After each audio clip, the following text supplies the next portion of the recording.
분양가가 1,892만 원입니다. 34평은 2,139만 원. 현재 뭐 30평대 지금 아파트가 25억 뭐 저는 왔다 갔다 하거든요. 25억 좀 언더죠, 지금 현재는.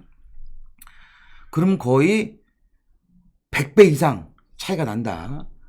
100배. 처음에 분양받으셔서 사셨던 분들은 지금 엄청난 부를 돌릴 수 있는 그런 아파트가 돼 있네요.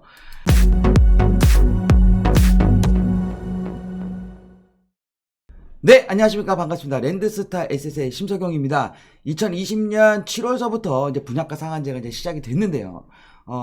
최근에, 이제 분양가 상한제가 포함된 아파트가 서울에 이제 처음으로 공급을 하게 됩니다. 은평구 역천동의 동부 센트레비를 시작으로 이제 분양가 상한제가 시작이 될 건데요. 분양가 상한제가 됨으로써 앞으로 어떻게 부동산이 전개될 건지에 대한 부분들 제가 다시 한번 짚어보는 시간을 가져보도록 하겠습니다. 일단 분양가 상한제라고 하는 거는요, 집값 안정화 일환으로 주택을 분양할 때 택지비와 건축비의 건설 업체에 적정 이윤을 보탠 분양 가격을 산정해서 그 가격 이하로 분양하도록 정한 제도를 말하는데, 뭐 감정평가된 아파트 토지비에 정부가 정해놓은 기본형 건축비를 더하는 방식으로 분양가 산정되는 방식이거든요. 그러니까 간단한 겁니다. 땅값 플러스 건축비를 합한 금액을 갖고 이제 분양가를 산정하는 거기 때문에, 물론 시공사 이윤이 일부는 좀 들어갈 수 있겠죠. 하지만 과다하게 들어갈 수가 없는 상황. 그러니까 가격을 좀 제재하는 부분이 있다 보니까 국토교통부에서는 이렇게 얘기를 합니다. 분양가를 낮춰서 실수요자의 부담을 줄이고 시장 안정을 가져오는 것이 목표다. 그러니까 결국에는 주택 가격의 안정화를 하기 위해서 이런 정책을 사용을 하는데, 이 정책 같은 경우가 사실은 이번 정부만 쓰는 건 아니거든요. 상당히 역사가 오래된 정책 중에 하나입니다. 항상 부동산 정책에 있어서 규제 정책의 마지막 끝판왕이 이제 분양가 상한제인데, 일단은 그 말씀드리기 전에 올해 9월 15일부터는 기본형 건축비를 647만 5천 원으로 우리 장관님께서 고시해 주셨습니다. 이 647만 5천 원을 갖고 아파트 물론 지을 수 있겠죠. 얼마나 좋게 지을지 못 지을지는 제가 말씀드리기는 어렵지만, 일단은 647만 원. 이 정도 금액이면 지금 다세대 빌라 공사하는 금액보다 조금 더 비싼 금액이거든요. 하여튼 이제 정부에서는 647만 5천 원이라는 건축비, 기본형 건축비를 정하게 되었습니다. 그래서 이 금액에 맞춰서 이제 분양가가 산정이 돼서 이제 분양을 하게 될 거고, 이제 분양가 상한제에 대한 역사를 제가 좀 알아볼 건데, 일단 분양가 상한제에 들어간 거는요, 1977년, 그죠? 예전 이제 박정희 대통령 시절입니다. 군사정권이 있었을 때 시작을 한 건데, 그때 당시 이제 중동부입니다. 중동부. 5.18 유입으로 부동산 시장 과열을 방지하기 위해서, 그러니까 그때 당시 중동부로 유입된 이제 자본들이 부동산 시장에 많이 유입이 되죠.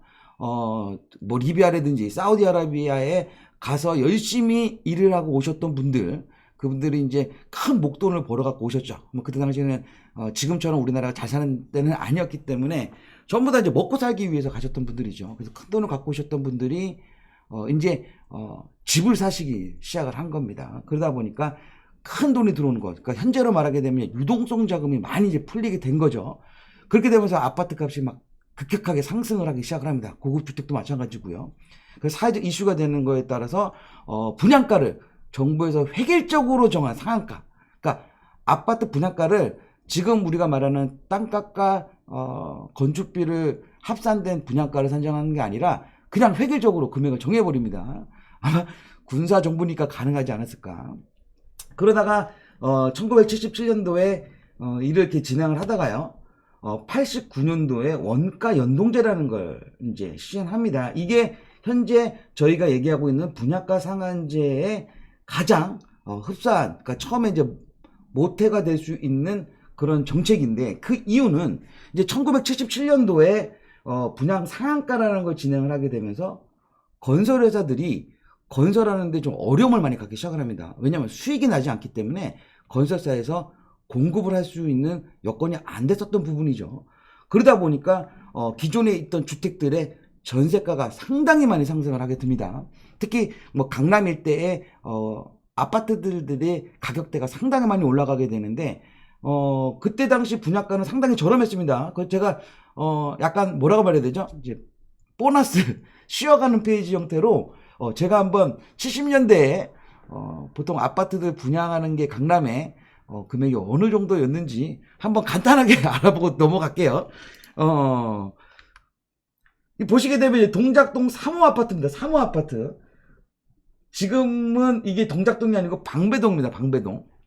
방배동에 있는 3호 아파트인데 36평이요.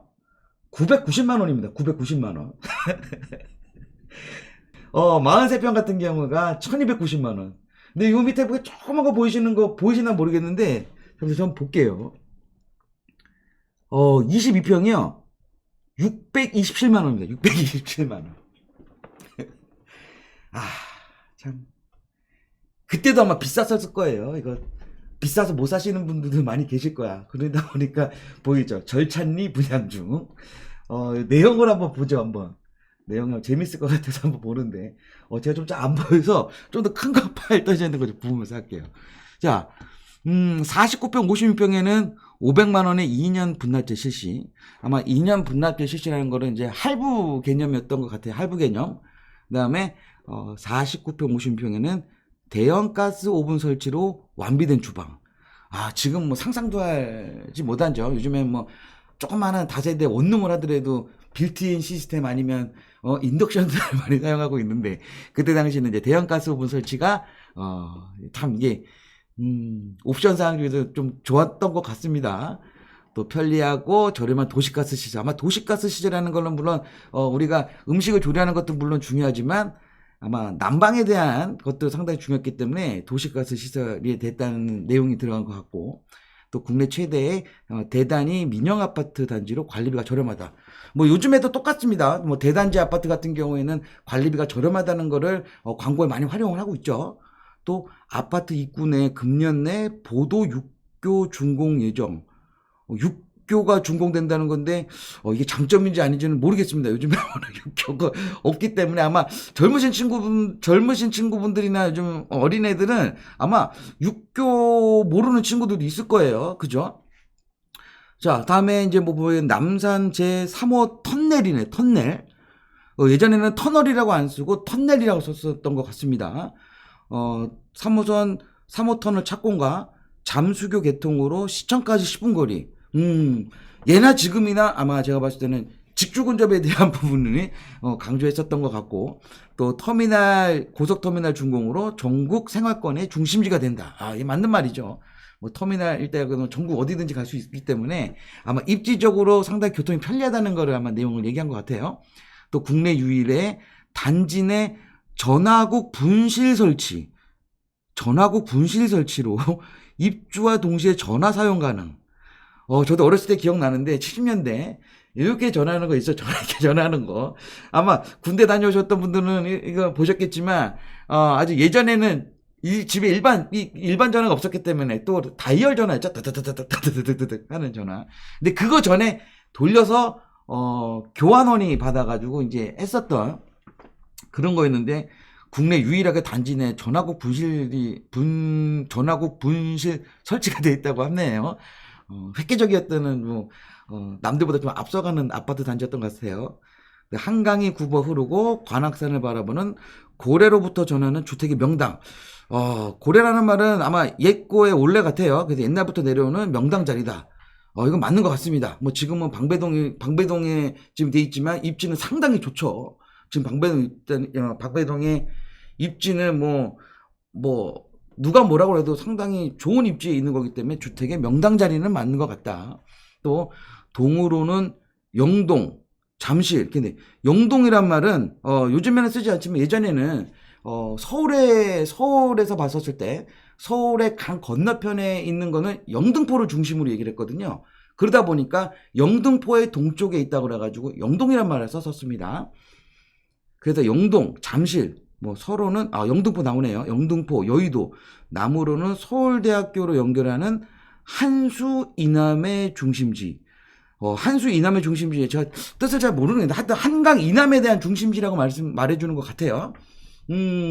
그래서 뭐 입지가 상당히 좋다 뭐 이런 형태로 얘기한 것 같은데, 현재 이 동작동, 예전에 동작동 3호 아파트 같은 경우에는 현재는 이제 방배동 3호 아파트인데 평형대를 보니까 한 3호 3차 아파트인 것 같아요. 그래서 이 아파트는 현재 지금 재건축을 준비하고 있습니다. 근데 2020년 올해 12월 달까지 조합 설립이 안 된 재건축이 예정되어 있는 아파트 같은 경우에는 2년에 대한 실거주 요건을 채워야 되는 부분이 있는데, 여기 3호 아파트 같은 경우에는 조합 설립이 조금 좀 지지부진한 것 같아요. 그러다 보니까 신탁으로 사업을 좀 변경을 했습니다. 그래서 신탁을 활용하게 되면 여기 이 신탁사가 이제 한국자산신탁이 들어가서 사업을 진행을 해주는데, 신탁으로 사업이 진행됐을 경우에는 실거주 2년을 안 할 수 있는 예외가 가능한 거거든요. 그래서 아마 이 아파트는 신탁 사업으로 아마 2년 거주를 안 해도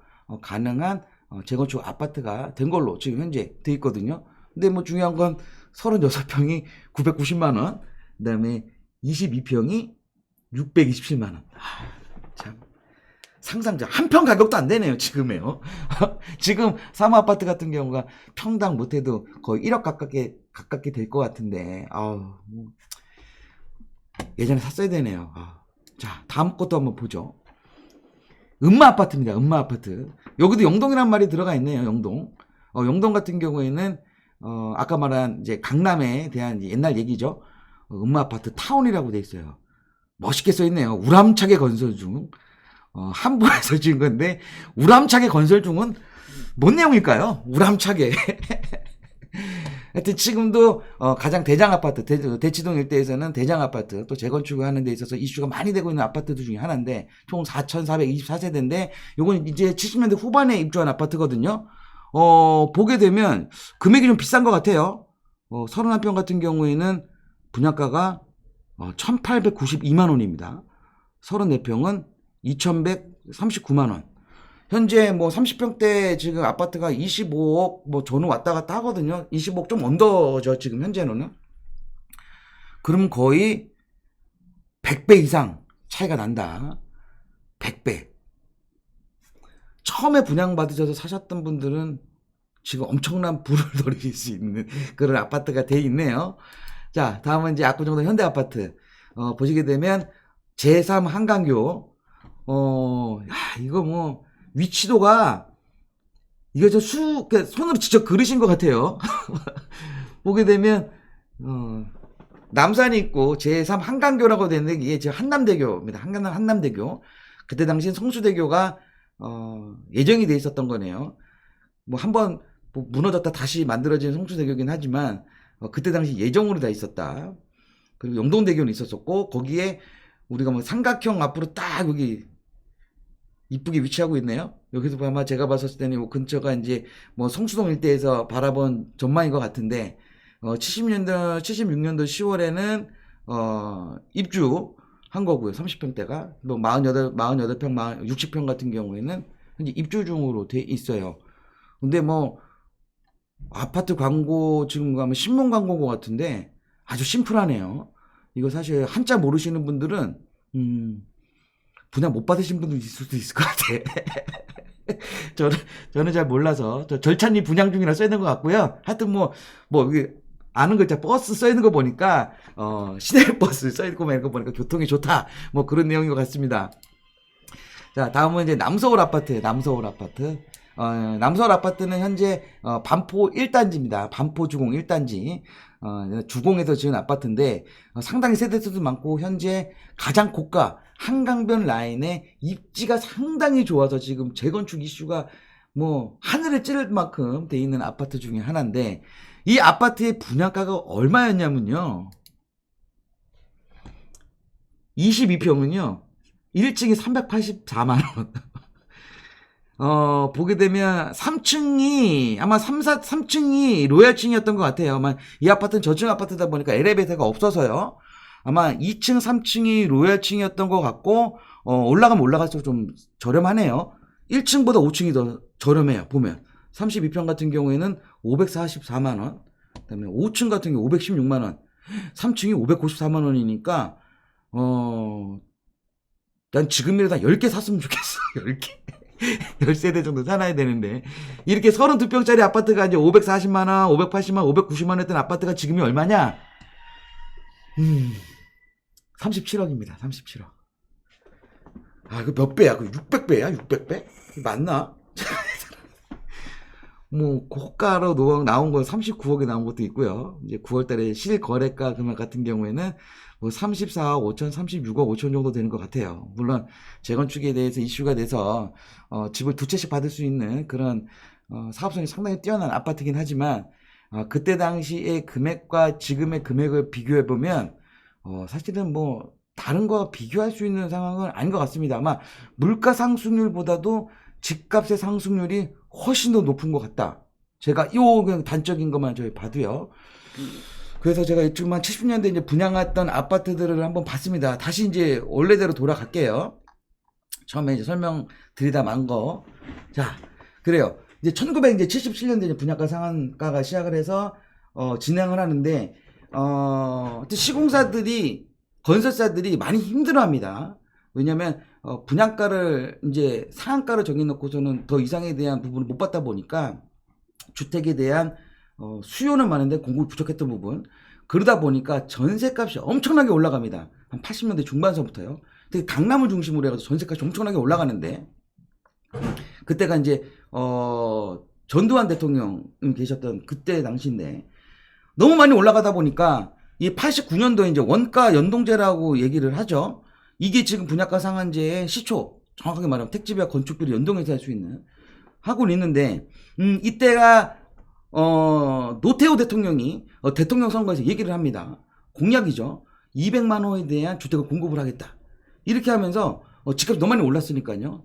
신도시를 이제 발표합니다. 그게 이제 1기 신도시인데 뭐 분당이라든지 일산이라든지 뭐 부천 중동이라든지 뭐 안양이라든지 뭐 1기 신도시를 이제 발표를 하기 시작하면서 분당 일산에 막 공사가 들어가기 시작을 하죠. 그러면서 또 다른 또 주택 공급, 주택에 대한 금액이 상승할 거라고 생각을 해서 원가 연동제를 했기 때문에 지금 공공택지, 신도시 같은 경우에 분양가 상한제를 실시하게 되죠.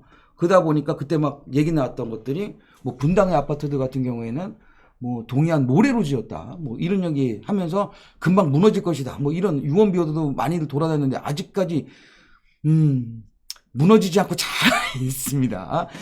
분당 일산에서는 집이 무너졌다는 얘기 들어본 적 없으시죠?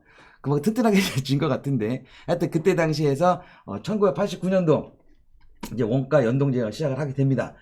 그러다 보니까 또 규제가 들어가기 시작을 한 거죠. 집값이 올라갈 수 있는 부분들을 좀 대비하기 위해서 분양가 상한제를 하다 보니까 또 한 90년대 중반 정도쯤 되니까 또 부작용이 생기기 시작을 합니다. 건설사들이 도산을 하기 시작을 하는 거예요.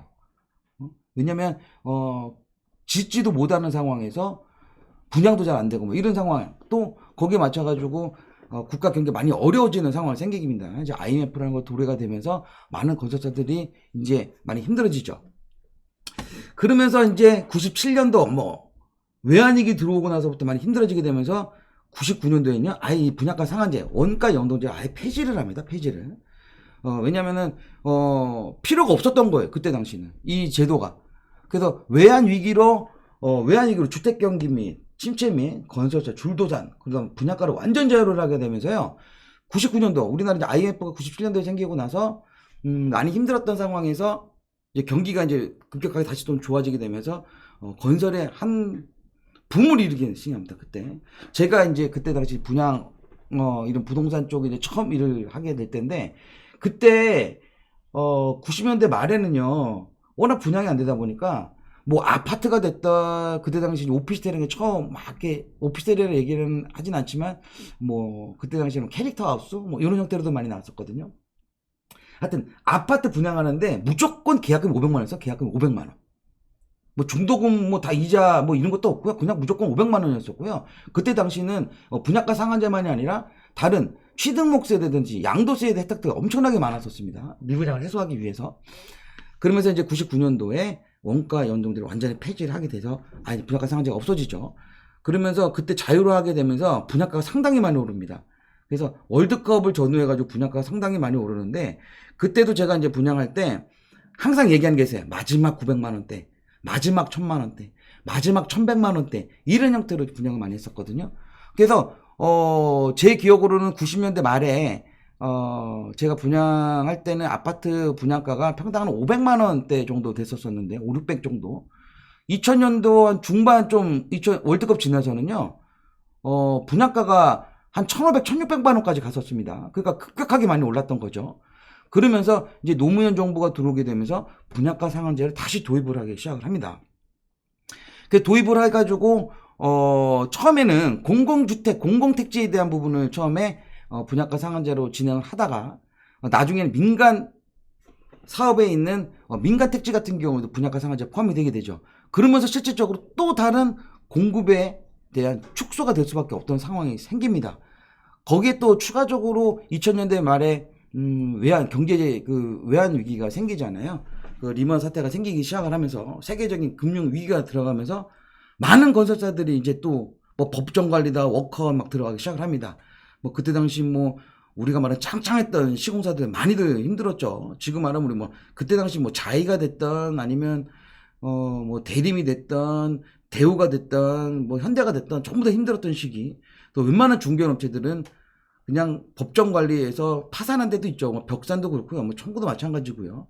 LIG, 뭐 현대성우, 뭐 여러 막 건설회사 동양, 뭐 이루 말하기 많습니다. 아주 뭐 신창, 뭐 대주, 뭐 이런 건설사들이 2000년도, 2010년도 전후해 가지고 많이들 힘들었던 부분이죠. 그러면서 2010년도에 이제 분양가 상한제를 다시 한번 축소를 하기 시작을 합니다. 그래서 지방 민간 택지, 뭐 주상복 같은 일부 좀 제외를 해서 진행을 하는데 축소를 하기 시작을 하죠. 그러면서 사실은 거의 민간 택지는 어느 정도 요건만 맞게 되면 분양가 상한제가 포함을 안 되게 분양가 상한제를 적용해서 빠져서 분양을 많이 진행을 했죠. 그러다 보니까 아파트에 대한 도면, 그러니까 우리가 뭐 설계라든지 자재라든지 이런 것 자체들이 상당히 이제 급격하게 이제 퀄리티가 좋아지기 시작을 하면서 새로운 브랜드들이 생기기 시작을 합니다. 제가 요거는 좀 말씀드리다가 좀 놓친 부분은 있는데, 이제 99년도에 아까 원가 연동제 폐지 이후에 2000년도서부터는요, 아파트들의 이제 브랜드화가 되기 시작을 합니다. 그러면서, 2015년도 이 이후에는요, 이제 2010년도에 분양가를 이제 축소를 하고, 2015년도 정도 좀 풀어지기 시작을 하면서 고급 브랜드들이 나오기 시작을 합니다. 지금 현재 대림에서 뭐 얘기하고 있는 아크로 시리즈가 있죠. 그리고 그다음에 우리가 말하면 현대에서도 더 H, DH라는 그런 브랜드들, 이제 고급화 브랜드가 또 나오기 시작을 합니다. 그렇게 되면서 2015년서부터는 크게 뭐 분양가 상한제에 대해서 규제되는 거는 많이 없었었던 부분에 있어서 또 요번 정부가 들어오게 되면 다시 이제 분양가 상한제가 부활을 하게 된 거죠. 그래서 이렇게 연도별로 이렇게 보게 되면 일단 1977년도에 분양가 상한제라는 거 처음에 분양 상한가로 해서 시작을 했다가 한 10년, 그러니까 한 7, 8년 후에 부작용이 생기기 시작을 한 거죠. 공급이 없다 보니까 전세가가 많이 상승했다는 부분들. 그 이후에 또 다른 이제 주택 공급이 2반호가 들어가면서 또 가격 상승할 수 있는 부분을 생각하고 원가 연동제를 시작을 했는데 결국에는 건설사들이 힘들어지게 되면서 공급이 또 줄어졌던 부분, 또 공급이 줄어들기 주는 거와 같이 함께 경제 위기가 오게 되면서 다시 분양가를 상한제를 아예 없앴던 부분, 없애고 난 다음에도 자율 경쟁이 들어가면서 급격하게 또 공급이 좀 많아지게 되면서 다시 한번 2005년도에 분양가 상한제가 되는 부분. 그러니까 이런 형태들이 규제를 했다가 완화했다, 규제했다, 완화했다 이런 거를 계속 지금 반복해 오고 있는데 분양가 상한제가 썼을 때 부작용은 이게 보시다시피 일단 전세가에 대한 상승에 대한 부분들, 또 거기에 맞춰서 공급이 줄어들면서의 주택 가격이 상승하는 부분들, 이런 부분들 때문에 계속 지속적으로 뭐 반복적으로 규제도 하고 완화했었던 부분이 지금까지 분양가 상한제를 했던 역사입니다, 이게. 그래서 분양가 상한제를 하게 되면 일단은 이제 분양가는 저렴해지게 될 수밖에 없죠. 땅값과 건축비, 최소한의 건축비를 갖고 짓는 거기 때문에 금액은 상당히 저렴할 거라고 보고 있습니다. 그러니까 분양가가 저렴하다. 뭐 뻔하죠. 지금 현재 뭐 예를 들어서 말씀드리면 둔촌동 주공아파트 같은 경우가 지금 현재 분양가 상한제를 하게 되면 한 2,900만 원대 정도의 이제 분양을 할 거라고 이제 얘기를 하고 있는데, 주변의 아파트가 지금 현재 얼마 정도 되냐면요. 똑같은 강동에 고독에 있는 뭐 아르테온이라든지 뭐 신축 아파트 같은 경우가 그라시움 뭐 이런 것들이 지금 현재 평당 분양가가, 평당 매매가가요, 한 6천만 원, 7천만 원 정도 사이거든요. 그러니까 30평대 같은 경우 한 17억, 18억 정도 돼 있고, 그다음에 바로 근처에 있는 송파에 있는 헬리오시티 같은 경우에는 한 20억 정도에서 21억 왔다 갔다 하기 때문에 거기는 평당 매매가가 한 7천만 원대 정도 되고 있는데, 2,900만 원이라고 한다는 거는요, 반값이죠, 반값. 그죠? 반값. 근데 뭐 그렇게 분양을 하라고 하니까 그죠? 근데 이런 거 저렴하게 분양할 때 더 분양받는 것도 상당히 좋은 방법 중에 하나다. 뭐 여러 가지 유익이 있겠지만 일단은 뭐 분양가 상한제는요, 분양가를 낮추는데 확실한 정책입니다. 확실한 정책 진짜. 뭐 하지만 분양가가 좀 낮다고 해가지고 집값이 잡히는 건 아닐 거라고 저는 생각을 하고 있는데, 일단 서울은 집을 지을 수 있는 땅이 없습니다. 그렇기 때문에 재개발 아니면 재건축에 대해 의존을 할 수밖에 없는 상황이죠. 근데 장기적으로 이제 재개발 재건축 사업이 이제 분양가 상한제가 돼서 시공사들만의 금액이, 그러니까 그 시공 마진 수익이 많이 없다 보니까 아마 사업에 이제 위축이 될 수밖에 없을 거고, 특히 서울의 이제 주택 공급은 이제 계속 지속적으로 부족하게 될 거고, 그렇게 되면 뭐 주택 가격도 오를 거고, 또 전세 시장 같은 경우도 불안전하게 아마 돌아갈 것 같고, 현재도 지금 임대차 3법이라는 거를 실행하게 되면서의 전세에 대한 완전 매물 실종이잖아요. 이제 앞으로는 이제 월세로 이제 많이 바뀔 것 같은데, 거기에 대해서 만약에 제가 봤을 때는 아마 되게 많이 불안정한 시기들을 좀 지내야 될 것 같습니다. 또 신규 공급이 이제 반토막이 되게 되는 거죠. 거기다 주택 공급까지도 줄어들게 되면 결국에는 공급 물량에 대해서 이제 아파트 대란은 앞으로 제가 봤을 때는 한 10년 안에 다시 한번 대란이 생기지 않을까라는 생각을 하고 있어요. 그 다음에 이제 로또 분양으로 인한 청약 과열, 그죠? 이제 분양가 상한제를 하게 되면 일단은 제가 먼저 말씀드렸다시피 이제 분양 주변 아파트 시세보다 현저하게 이제 저렴한 가격으로 이제 분양이 책정되면서 책정되게 되잖아요. 그렇게 되면 이제 청약 조건이 되시는 분들은 당첨만 되면 뭐 수억 원에 대한 프리미엄이 생깁니다. 제가 좀 전에 말씀드렸던 둔촌 중흥 아파트 같은 경우에도 30평대 같은 경우가 2,900만 원대에 분양한다고 하면 10억 초반대일 것 같은데, 주변의 시세들이 17억에서 20억 가까이 된단 말이죠. 그러면 벌써 그 갭 자체가 7억에서 10억 정도 갭이기 때문에 제가 봤을 때는 로또보다도 훨씬 더 당첨 확률도 높고 로또보다도 당첨 금액이 더 큽니다. 그렇기 때문에 너도 나도 청약을 넣지 않을까. 가점만 되시는 분들은 다 너도 나도 일단은 넣고 볼 겁니다. 그렇게 되면 이제 또 뭐 아파트도 물론 공급도 줄어들고 그러다 보니까 다시 가격이 좀 오를 수밖에 없는 다시 오를 수밖에 없는 그런 상황이 좀 발생할 것 같고, 그 다음에 재개발 재건축 조합과 민간 사업 시행자와의 정부의 마찰은 끊이지 않을 것이다. 아마 이제 우리 시공사들 같은 경우에는 몇 번을 겪어봤잖아요. 분양가 상한제를 몇 번 겪어봤기 때문에 분양가 상한제가 있어서 공급이 줄어들게 되면 결국에는 시공사들은 사업이 사실은 진행되기 쉽지 않은 거를 이제 겪어봤기 때문에 앞으로 이제 준비를 하고 있을 겁니다. 그래서 지금 현재 아까 647만 5천 원이라는 공사 비용을 어떻게 활용할 것이냐. 아마 제가 볼 때는 지금 공모팀이랑 상품기획팀은요 엄청 고민을 많이 할 거예요. 물론 아파트를 뭐 좋게 지면은 뭐 공사비용 한도 끝도 없겠지만 지금 최저 금액을 맞춰놨기 때문에 그 금액 갖고서는 최대한 질 수밖에 없는 상황인데, 그러다 보면 각 시공사에서는 이제 또 편법을 쓸 수밖에 없는 상황이 생길 수도 있겠죠. 그래서 분양가를 제외한 옵션에 대한 부분들, 뭐 발코니 확장이라든지, 그다음에 요즘에 뭐 얘기하고 있는 뭐 안에 여러 가지 자재들 같은 경우도 저렴하게 들어갈 수 없는 상황이고, 그래서 최근에 이제 뉴스 나온 거 뭐 보신 거 있겠지만 한 6억 6천만 원짜리 아파트인데 분양을 하는 건데 발코니 확장 비용이 1억 4천만 원입니다. 뭐 아마 이런 편법이 아마 계속 나오지 않을까. 그렇게 되면 당연히 금액이 또 오르겠죠. 또 분양가 상한제를 피하기 위해서 아마 후분양을 선택하는 아파트 단지들도 생길 수 있습니다. 그렇게 된다면 후분양이기 때문에 거기 공사비용 여러 가지 경비에 대한 이자에 대한 부담이 있기 때문에 결국에는 준공 이후에 매매가 자체는 상당히 또 오를 수밖에 없는 상황이다. 그리고 제가 좀 전에 말씀드렸던 부분 중에 하나가 주택에 대한 품질 저하가 가능성이 높다. 그러니까 요즘 같은 경우에는 요즘 이제 최근에 지은 아파트들 같은 경우는 커뮤니티 시설이 너무너무 잘 돼 있잖아요.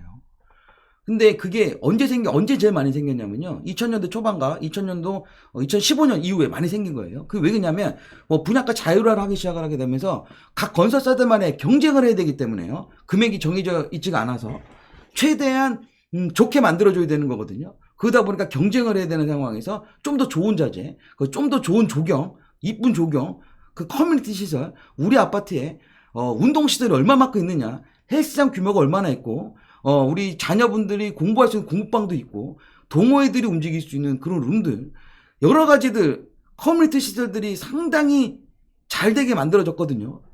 근데 저는 앞으로 아파트의 가격 자체에, 많은, 차지라는 게 아마 그 단지 내 커뮤니티 시설이 얼마만큼 잘 돼 있느냐에 따라서 많이 틀려질 것 같은데, 이제는 그거를 거의 할 수 있는 상황이 안 되죠. 왜냐면 금액이 한정되어 있으니까. 그죠? 하여튼 품질 저하되는 거는 이제 불보듯 뻔할 것 같습니다. 그러니까 음식으로 비교한다고 그러면은 이제 진짜 김치찌개를 하나 끓이는데 이제 어머니가 만든 김치에 진짜 국내산 재료 갖고 써서 잘 먹었던 김치찌개인데, 이제 앞으로는 중국산 김치에 중국산 고춧가루에 진짜 중국산 식자재를 이용을 해서 끓여서 먹어야 되는 그런 상황이 생긴 거고. 그러니까 겉은 또 멀쩡한데 또 자동차로 비교한다고 하면 나는 그랜저라는 차를 사고 싶어서 샀는데 안에는 포니투가 될 수 있습니다. 그런 상황이 이제 분양가 상한제가 하게 되면 생길 수밖에 없는 그런 내용들인데, 그래서 제가 생각하는 분양가 상한제입니다. 이제 분양가 상한제를 했었을 때 단기적으로는 주택 가격의 안정을 가져올 수 있을 거라고 보고 있습니다. 하지만 장기적으로는 아마 심각한 부작용을 가지고 올 것 같다. 또 부동산 시장의 수요 공급을 조절하고 또 서울의 특성에 맞는 합리적인 구체적인 정책이 필요한데 그런 상황은 아닌 것 같다. 무조건 싸게만 분양하게 되면 주택 가격이 같이 떨어질 것이라는 그런 시장 원리에 맞지 않는 그런 정책을 쓴 거고 생각하고 있어서 좀 더 구체적인 정책이 좀 필요하다. 그러니까 단편적인 규제, 분양가 상한제도 되게 즉 단편적인 규제나 분양가 상한제가 중요한 것이 아니고 좀 미래를 바라볼 수 있는 주택시장과 건설시장의 전반적인 문제를 해결할 수 있는 문제로 접근하는 것이 좋지 않을까, 저는 이렇게 생각을 합니다. 분양가 상한제 물론 나쁘다고 할 수도 있고요, 좋다고 얘기할 수도 있는데 좋은 것도 있고 나쁜 것도 있으니까요. 그래서 제가 내리는 결론은요, 청약 가입자들 현재 청약 가점이 60점 하고 50점대 후반대 60점대 이상 되시는 분들은요, 이번 정부에서 하고 있는 분양가 상한제가 있을 때 무조건 분양을 받으셔야 됩니다. 그러니까 지금 현재 백화점에서요 세일하는 거거든요. 50% 세일하는 세일 기간입니다. 이거 무조건 안 잡으면요, 이거 다시 이 금액엔 절대 못 삽니다. 예를 들어서 지금 부동산에 대한 하락론에 대해 생각하시는 분들, 주택 가격이 떨어질 것이라고 생각하셔서 분양 안 받으신 분들은 이거에 상관이 없지만, 내가 앞으로 살아가는 데 있어서 집을 사고 싶다, 청약 통장이 있다, 그런다고 하면요, 무리해서라도 무조건 청약에 넣고 당첨되는 게 무조건 제일 싸게 살 수 있는 그런 기간이다. 박앤세일 기간입니다. 무조건 청약 가입자들 중에 점수 높으신 분들은 무조건 해야 됩니다. 근데 조금 나이가 젊으신, 우리가 30대나 아니면 20대, 30대 계신 분들, 저 젊으신 분들 같은 경우에는, 그 중에 무주택자들 같은 경우에는요, 앞으로 다가올 주택 가격 상승이 전에 무조건 주택을 구입하자. 그게 언제 될지 모르지만요, 제가 아까 리스트에 대한 걸 보여드렸잖아요. 보게 되면 분양가 상한제가 실행된 후 거기에 대한 부작용은요, 한 5년 정도만 지나게 하게 되고 10년 안에 그 부작용이 확실하게 나옵니다. 그렇게 된다고 하면 다시 또 급격하게 상승할 수밖에 없는 그런 기간이 다시 또 오거든요. 그 전에 무조건 집을 구매를 하셔야 되는 상황이다. 저는 이렇게 결론을 짓고 싶습니다. 그래서 지금 현재 부동산에 대해서 뭐 하락에 대한 부분도 많이 하시고 상승에 대한 부분도 많이 하시고 또 보합이 될 것이다. 뭐 여러 가지 정책의 경계 여러 가지도 얘기하시지만 집은요, 우리가 말하는 의식주 이 세 가지에 들어가는 게 가장 중요한 겁니다. 그렇기 때문에 실거주 목적으로 하신다는 분들은요, 지금 바로 매수하시는 거는 저는 찬성 의견 드리도록 하면서 다음에 또 좋은 주제를 갖고 다시 한번 찾아뵙도록 하겠습니다. 감사합니다.